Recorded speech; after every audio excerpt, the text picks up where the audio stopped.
Welcome back to Space of Grace Today, your sister in the challenges, possibilities, and victories on this journey called life.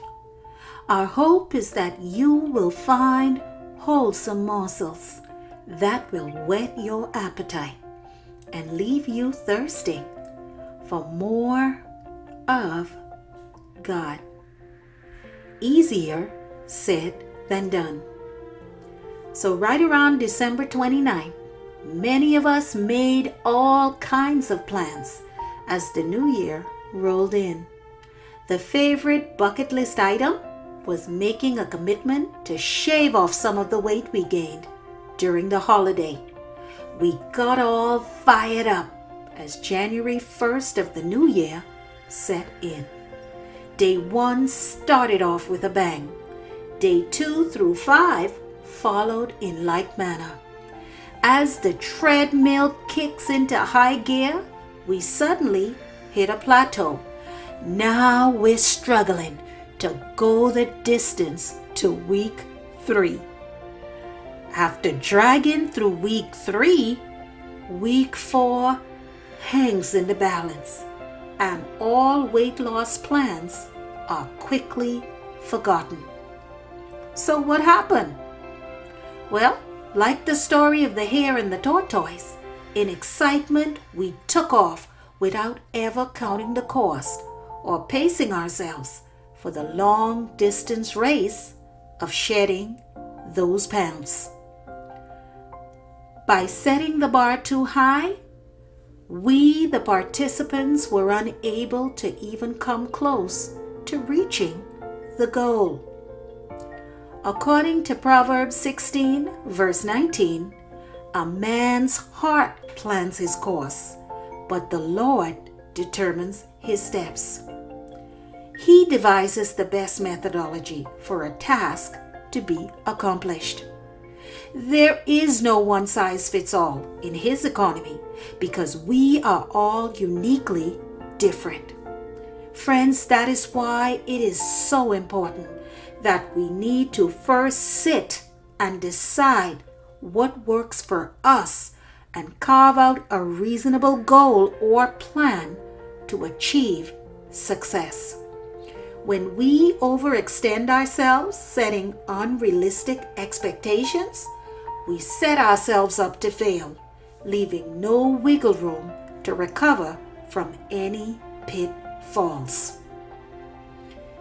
In the past, I've experienced quite a few hardships from making hasty decisions in investing, purchasing, and indulging in quick fix diets.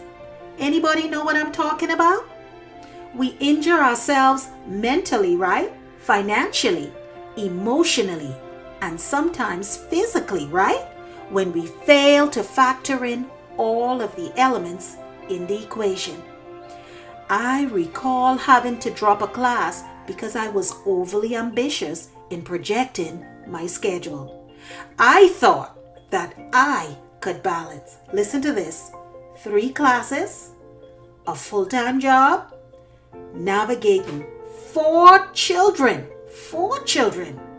and volunteering at church. Big mistake.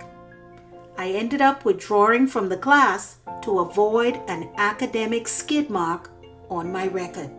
Needless to say, I ended up paying dearly out of my pocket because I withdrew after the deadline date. Dear friends, some things are easier said than done. Whatever goals we are setting, or plans we are making, or even opportunities we are pursuing, let's make it a practice to sit down and consider the big picture, the pros and the cons involved. Let's be honest and realistic about a couple of things. Our limitations, the process involved, the time and effort that will be needed, the cost projections, the people that will be affected by this change, and how it will all fit into the current schedule we are navigating. Today's reflections. Proverbs 21, verse 5. It reads, "Steady plodding brings prosperity, but hasty speculation brings poverty." Beloved, today, in the highway of life, we are faced with decisions, and decisions. But don't worry, Jesus did not leave us without support. Our counselor, the Holy Spirit, is always standing by. Why not call on Him today? Your sister in the journey until next time saying, be encouraged. This is your inspiration on the way.